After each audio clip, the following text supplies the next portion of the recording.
Shalom saudara pendengar saudara rohani yang dikasihi Tuhan Yesus Kristus.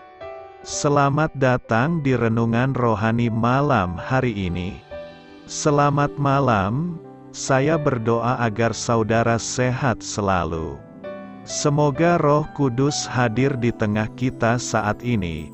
Sebelum kita mulai renungan malam ini, marilah kita bersama-sama berdoa. Bapa kami yang di surga, Bapa di dalam nama Tuhan Yesus Kristus, kami sungguh mengucap syukur, ya Tuhan, oleh karena Engkau sangat baik buat kami. Engkau ada bersama kami dan menopang hidup kami di siang hari dan di malam hari. Engkau ada bersama-sama dan menyertai kami. Tuhan, kami memuji dan bersyukur kepadamu pada malam hari ini, kami masih bisa berkumpul di rumah kami yang kecil ini. Tuhan, saat ini kami hendak mendengarkan firman-Mu. Berilah pengetahuan dan bimbinglah hamba-Mu ini agar apa yang Engkau firmankan dapat bekerja sesuai kehendak-Mu. Buat kami jemaat-Mu, bukalah hati dan pikiran kami untuk mendengar dan menerima firman-Mu. Kiranya firman-Mu ini dapat menjadi berkat bagi kami. Berbicaralah Tuhan, kami sudah siap menerima firman-Mu. Di dalam nama Tuhan Yesus Kristus kami berdoa dan mengucap syukur. Amin. Sahabat saudara rohani, pembacaan ayat emas Alkitab renungan kita malam hari ini. Nats pilihan kita adalah, ajarlah kami menghitung hari-hari kami sedemikian, hingga kami beroleh hati yang bijaksana. Tertulis dalam kitab Mazmur 90 ayat 12, kata kunci renungan pada malam ini adalah, waktu yang berpacu. Dan bacaan kita pada malam ini terambil dari kitab Mazmur 90 ayat 10 sampai dengan ayat 17. Masa hidup kami 70 tahun dan jika kami kuat, 80 tahun, dan kebanggaannya adalah kesukaran dan penderitaan, sebab berlalunya buru-buru, dan kami melayang lenyap. Siapakah yang mengenal kekuatan murka-Mu dan takut kepada gemas-Mu? Ajarlah kami menghitung hari-hari kami sedemikian, hingga kami beroleh hati yang bijaksana. Kembalilah, ya Tuhan, berapa lama lagi? Dan sayangilah hamba-hamba-Mu, kenyangkanlah kami di waktu pagi dengan kasih setia-Mu, supaya kami bersorak-sorai dan bersuka cita semasa hari-hari kami. Buatlah kami bersuka cita seimbang dengan hari-hari Engkau menindas kami, seimbang dengan tahun-tahun kami mengalami celaka. Biarlah kelihatan kepada hamba-hamba-Mu perbuatan-Mu, dan semarak-Mu kepada anak-anak mereka. Kiranya kemurahan Tuhan, Allah kami, atas kami, dan teguhkanlah perbuatan tangan kami. Ya, perbuatan tangan kami, teguhkanlah itu. Terambil dari kitab Mazmur 90 ayat 10 sampai dengan ayat 17. Topik dari ayat emas renungan kita adalah, jangan hanya menghitung hari-hari Anda, tetapi buatlah hari-hari Anda berharga. Mari kita mulai renungan malam kita. Untuk memulai hal baik, serahkanlah segala sesuatu hanya kepada Tuhan. Mari kita mulai segmen kisah inspiratif. Banyak ungkapan dalam karya sastra yang digunakan untuk menggambarkan singkatnya hidup. Hidup adalah sebuah mimpi, pelari cepat, sesuatu yang sukar dimengerti, segumpal asap, sebuah bayangan, lambaian di udara, goresan kalimat di atas pasir, seekor burung yang terbang di jendela sebuah rumah, dan masih banyak lagi. Satu ungkapan lain diusulkan oleh teman saya bahwa tanda sambung berupa garis pendek antara tanggal kelahiran dan kematian di batu nisan menunjukkan singkatnya hidup seseorang. Ketika kita masih kecil, tampaknya waktu hanya berputar-putar. Namun ketika kita hampir mendekati ajal, waktu berpacu semakin cepat, seperti pusaran air yang turun ke pembuangan. Pada masa kanak-kanak, kita mengukur usia dalam skala kenaikan yang kecil. Kita berkata, saya berumur 6,5 tahun. Sepertinya butuh waktu yang lama untuk bertambah umur. Kini kita tidak mengukur waktu seperti kanak-kanak lagi. Siapakah yang mengatakan usianya 60,5 tahun? Baik kiranya bila kita sesekali merenungkan singkatnya kehidupan. Hidup ini sangat singkat untuk dijalani dengan ceroboh. Dalam Mazmur 90, setelah menjelaskan singkatnya kehidupan, Musa berdoa, "Ajarlah kami menghitung hari-hari kami sedemikian, hingga kami beroleh hati yang bijaksana." Untuk memanfaatkan sebaik-baiknya keberadaan kita di dunia ini, kita harus menyerahkan diri pada kehendak Allah. Ini dapat kita lakukan bahkan ketika waktu hampir habis. Tidak ada kata terlambat untuk menyerahkan diri sepenuhnya kepada Allah. Ajarlah kami menghitung hari-hari kami. Mazmur 90 ayat 12 berkata, "Ajarlah kami menghitung hari-hari kami sedemikian, hingga kami beroleh hati yang bijaksana." Musa meminta kepada Tuhan agar diajari menghitung hari-hari hidup dirinya dan juga bangsanya Israel. Betapa pentingnya permintaannya ini karena dengan bisa menghitung hari-hari membuat orang jadi bijaksana. Dengan menghitung secara tepat, maka yang akan kita peroleh adalah kualitas hidup, yaitu kualitas hidup seperti kualitas hidup Kristus Putra Tunggal Bapa yang berkenan kepada Bapa. Kata menghitung dari kata Ibrani manah yang artinya menghitung, mempersiapkan, dan mendaftarkan. Orang percaya harus memperhitungkan atau memperkirakan bahwa umur hidupnya ada batasnya 70 atau 80 tahun. Memang ada juga orang yang bisa punya usia lebih panjang dari itu tetapi tetap terbatas. Jika kita memahami bahwa ada batas umur hidup kita, maka kita akan mempersiapkannya dengan sebaik mungkin karena di balik kubur ada kehidupan abadi. Menghitung hari bukan sekedar mengurutkan hari-hari, minggu, bulan dan tahun. Tetapi ada upaya menyiapkan segala sesuatu sehingga waktu yang kita jalani menjadi waktu yang berkualitas dan berguna bagi kehidupan kekal kita. Jika untuk hal-hal yang fana saja kita merencanakan dengan baik, betapa terlebih lagi dengan nasib kekal kita. Kita perlu belajar dari Allah yang kekal, bukan belajar teknik baru tentang manajemen waktu atau pengelolaan waktu, time management. Tetapi kita harus belajar tentang pengelolaan hidup, life management, yang hanya dapat dilakukan oleh seorang yang berhati sungguh berhikmat. Hari-hari kita cukup lama tetapi juga cukup singkat di dunia ini. Oleh sebab itu kita harus mengelolanya dengan hati yang bijak. Dalam Mazmur 39 ayat 4 pemazmur berseru, "Tuhan beritahukanlah aku batas umurku, supaya aku mengetahui betapa fananya aku."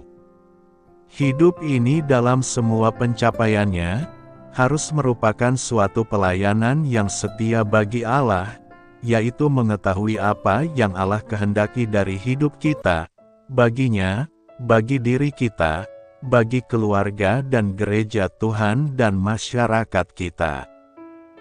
Dari nas hari ini ada beberapa hal yang perlu kita ketahui berkaitan dengan penggunaan waktu yang Tuhan berikan, di antaranya. Pertama, kita selalu disadarkan bahwa betapa sedikitnya dan terbatasnya hari-hari hidup kita di bumi ini. Mazmur 90 ayat 10 masa hidup kami 70 tahun dan jika kami kuat, 80 tahun, dan kebanggaannya adalah kesukaran dan penderitaan, sebab berlalunya buru-buru, dan kami melayang lenyap. Ada sebuah kenyataan yang perlu kita pahami mengenai waktu hidup manusia di bumi ini dan bagaimana menanggapi pengertian bahwa hidup ini sangat singkat dan sementara. Manusia biasanya tidak pernah sadar bahwa waktunya terbatas sampai suatu saat di mana sudah tidak ada kesempatan lagi. Barulah dia sadar bahwa waktunya terbatas. Manusia jarang merasa bahwa waktunya terbatas saat dia dalam keadaan sehat-sehat, tetapi ketika sakit keras dan tidak ada obatnya lagi, pada saat itu barulah sadar kalau waktu yang ia miliki sangat terbatas.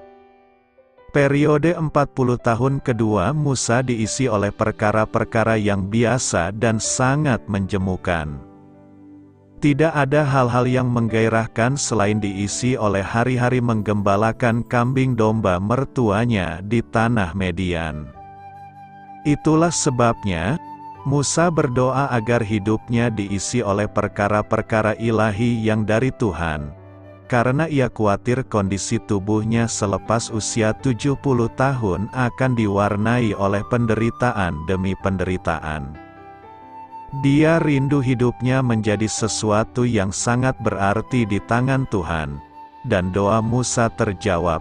Tepat di usia ke-80, Tuhan memanggilnya lewat peristiwa semak belukar yang menyala dan sejak saat itu Tuhan mengutus Musa pergi ke Mesir untuk membebaskan bangsa Israel dari perbudakan Mesir. Kedua, evaluasilah hidup yang sudah kita jalani selama ini. Efesus 5 ayat 16 mengatakan, "Dan pergunakanlah waktu yang ada, karena hari-hari ini adalah jahat." Terjemahan Yunani untuk kata "pergunakanlah" adalah sebuah kata redeem atau menebus. Kalau hari-hari ini kita sering mendengar istilah membeli kembali atau buyback. Istilah ini biasanya digunakan ketika seseorang membeli barang di sebuah toko namun ternyata barangnya tidak sesuai dengan yang diharapkan, maka toko tersebut bersedia membelinya kembali. Istilah itu juga digunakan orang-orang zaman dulu yang hendak membebaskan seorang budak dari belenggu tuannya, di mana ia harus membayar uang penggantian terlebih dahulu sebesar yang diajukan oleh pemilik lamanya. Nah, kata redeem ini pula lah yang digunakan ketika Yesus mati di atas kayu salib untuk menebus dosa kita. Saat ini kita sudah bukan milik siapa-siapa lagi, tetapi milik Yesus Kristus, karena ia sudah membelinya dan harganya sudah lunas dibayar. Harga yang sudah lunas dibayar itu bukan hanya harga untuk tubuh kita saja, tetapi termasuk juga di dalamnya, waktu kita. Sebelumnya kita memang memiliki waktu-waktu yang sudah kita jalani secara sia-sia. Namun, ketika kita ditebus, maka waktu itu menjadi milik Tuhan. Dengan waktu yang sudah menjadi milik Tuhan tersebut, maka waktu yang tersisa otomatis harus kita gunakan untuk hal-hal tentang Kristus. Sekarang, bagaimana dengan waktu sia-sia yang sudah kita gunakan jauh sebelum Kristus menebus kita? Itulah waktu-waktu yang harus kita tebus. Dengan apa kita menebusnya? Sama seperti yang dilakukan oleh Musa. Ia meminta kepada Tuhan agar ia dapat dipakai sebagai alat untuk melakukan hal-hal yang dikehendaki Tuhan. Karena itu, mari pergunakanlah semua waktu hidup kita dengan bijaksana untuk memuliakan Tuhan. Tuhan tempat perteduhan. Mazmur 90 ayat 1 berkata, doa Musa, Abdi Allah Tuhan, Engkaulah tempat perteduhan kami turun-temurun. Tempat perteduhan adalah suatu tempat di mana kita bisa berteduh dari segala ancaman, baik dari ancaman gelapnya malam dan teriknya matahari di siang hari. Manusia membutuhkan suatu tempat berteduh yang baik dan nyaman. Tempat berteduh merupakan kebutuhan utama manusia. Pada umumnya manusia menganggap bahwa tempat berteduh yang baik itu adalah rumah tempat tinggal kita. Pemazmur berpikiran lain, baginya tempat berteduh yang baik itu adalah Tuhan. Bagaimana mungkin Tuhan sebagai tempat tinggal? Jika kita baca ayat selanjutnya maka kita akan dapat mengenal bagaimana dahsyatnya Tuhan itu, bagaimana berkuasanya Tuhan itu, bagaimana jika Tuhan murka kepada manusia, Tuhan adalah abadi, dan sebagainya. Semua itu menurut pengalaman Raja Daud akan Tuhan. Di akhir pasal itu juga berisikan pengharapan agar Tuhan meneguhkan orang-orang percaya. Tuhan sebagai tempat tinggal difahami sebagai sebuah keinginan manusia agar dapat hidup di bawah kuasa dan kemuliaan Tuhan. Manusia yang tinggal di dalam Tuhan menjadi manusia yang dapat membawa sejarah dalam kehidupannya. Karena Tuhan akan menjaga keturunan manusia ini turun-temurun, demikian seperti janji Tuhan pada Abraham akan keturunan seperti bintang di langit dan seperti pasir di tepi pantai, dan itu terjadi. Demikianlah pemahaman dan keyakinan betapa pentingnya tinggal di dalam Tuhan. Pemahaman tinggal di dalam Tuhan berkembang dengan istilah yang lebih mudah dipahami bahwa Tuhan tinggal di hati manusia. Tuhan sebagai tempat perlindungan kita menunjukkan bahwa hanya Tuhanlah yang bisa menjaga dan melindungi kita dari segala mara bahaya baik siang dan malam. Tuhan menjamin keselamatan kita selama kita hidup di bumi ini. Tuhan tidak pernah melalaikan perlindungan dan penyertaan-Nya bagi kita. Walau kita sudah punya tempat perlindungan di dunia ini, namun sifatnya hanya sementara saja. Tempat perlindungan sejati kita hanyalah Tuhan.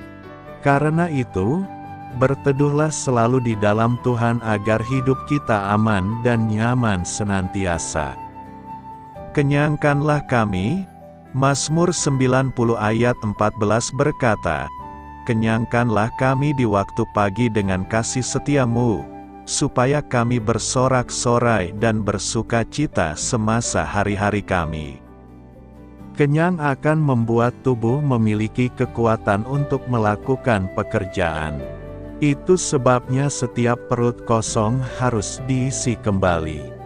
Minimal 3 kali sehari perut harus dikenyangkan.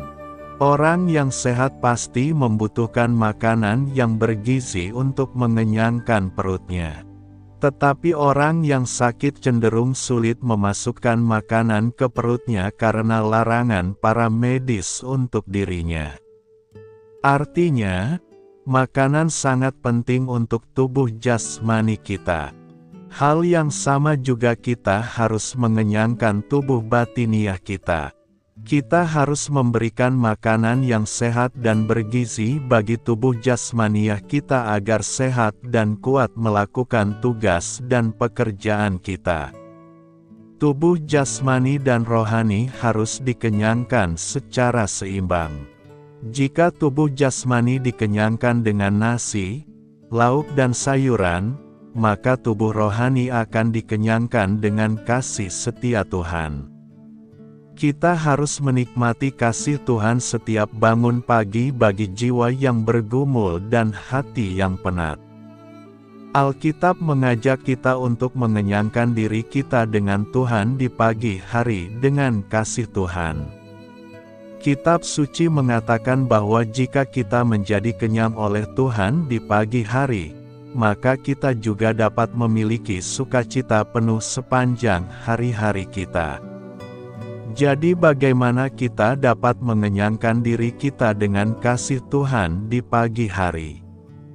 Menurut saya ada 3 hal yang dapat kita lakukan. Pertama, berdoa di pagi hari. Hal pertama yang dapat kita lakukan adalah berdoa kepada Tuhan di pagi hari.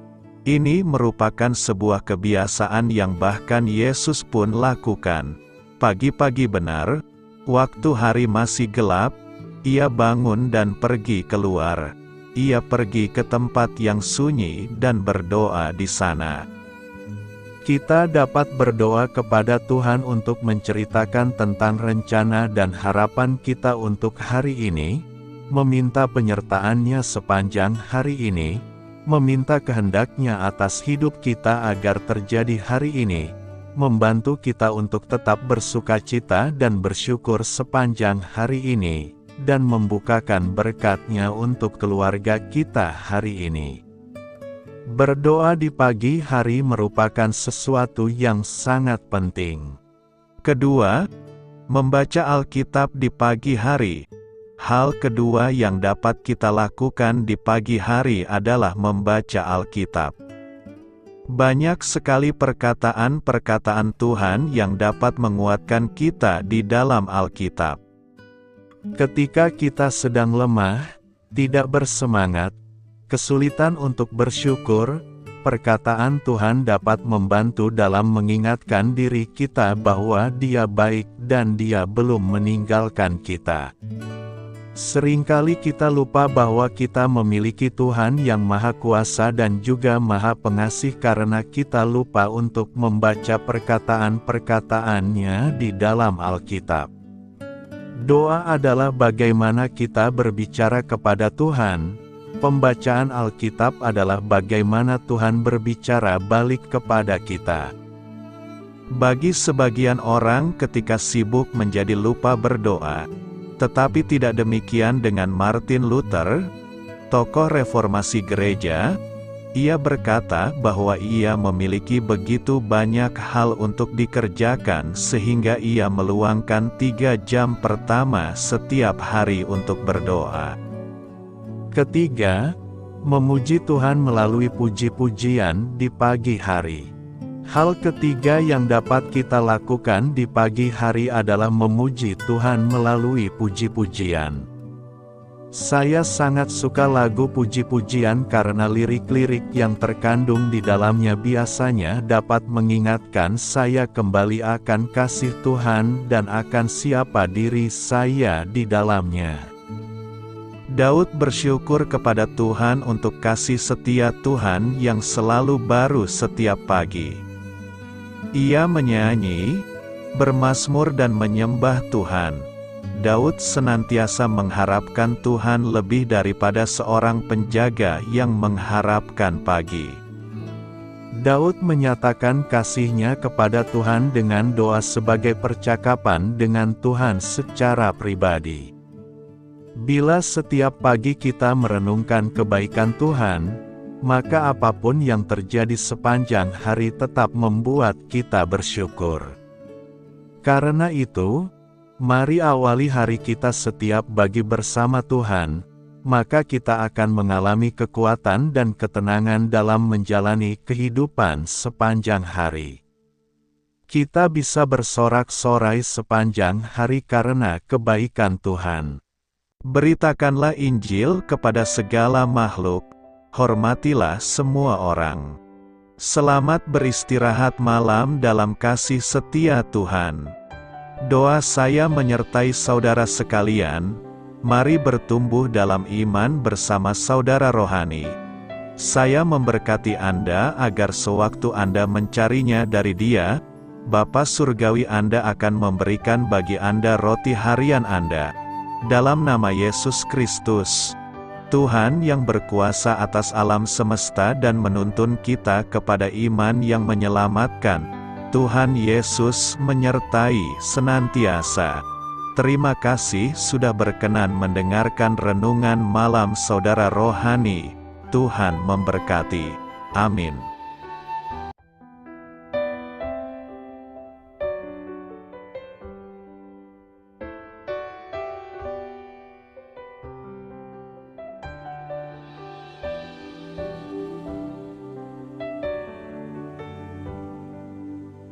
Marilah kita renungkan, sahabat saudara rohani, demikianlah renungan firman Tuhan malam hari ini. Semoga menjadi berkat di dalam hidup kita dan menjadikan kita pribadi yang lebih baik. Sebelum kita beristirahat pada malam hari ini, marilah kita berdoa. Bapa kami yang di surga, Bapa di dalam nama Tuhan Yesus Kristus, kami sungguh mengucap syukur, ya Tuhan, oleh karena Engkau sangat baik buat kami. Engkau ada bersama kami dan menopang hidup kami di siang hari dan di malam hari. Engkau ada bersama-sama dan menyertai kami, ya Tuhan Yesus. Kami mengucap syukur untuk firman-Mu, ya Tuhan, yang memberikan kami kekuatan dan menyadarkan kami bahwa kami tidak perlu takut dengan gelap dan malam. Sebab Tuhan, Engkau ada bersama kami. Engkau melindungi kami dan menjadi perisai bagi kami hamba-Mu berdoa saat ini. Tuhan, untuk setiap pendengar renungan ini yang mengalami ketakutan, kecemasan, kegelisahan, pada situasi gelap dan malam hari di dalam nama Tuhan Yesus Kristus. Kuasa Tuhan melepaskan mereka dari segala ikatan roh-roh ketakutan yang mengikat mereka saat ini. Tuhan melepaskan setiap anak-anak-Mu dari segala rasa takut dan kecemasan. Di dalam nama Tuhan Yesus segala kuasa-kuasa roh jahat, kuasa setan iblis yang mengganggu anak-anak-Mu, ya Tuhan, tolong hancurkan dan halaukan dengan kuasa-Mu. Dalam nama Tuhan Yesus Kristus, berkati setiap kami anak-anak-Mu, ya Tuhan, dan lindungilah kami aman di dalam Engkau. Ya Tuhan, penuhilah setiap hati kami dengan keberanian, damai sejahtera, dan sukacita serta ketenangan yang dari Tuhan. Berkati kami di malam hari ini, saat kami tidur dan beristirahat. Kuasa-Mu, ya Tuhan, menaungi setiap kami, memberkati dan melindungi kami. Bangunkanlah kami kembali besok pagi dengan kekuatan yang baru. Tubuh yang sehat diberkati Tuhan dan berkat-berkat yang baru Tuhan sediakan bagi kami. Terima kasih, ya Tuhan, kami sungguh mengucap syukur untuk firman-Mu yang menguatkan kami. Dalam nama Tuhan Yesus Kristus Juru Selamat kami, Bapa kami yang baik, kami mengucap syukur dan berdoa haleluya. Amin.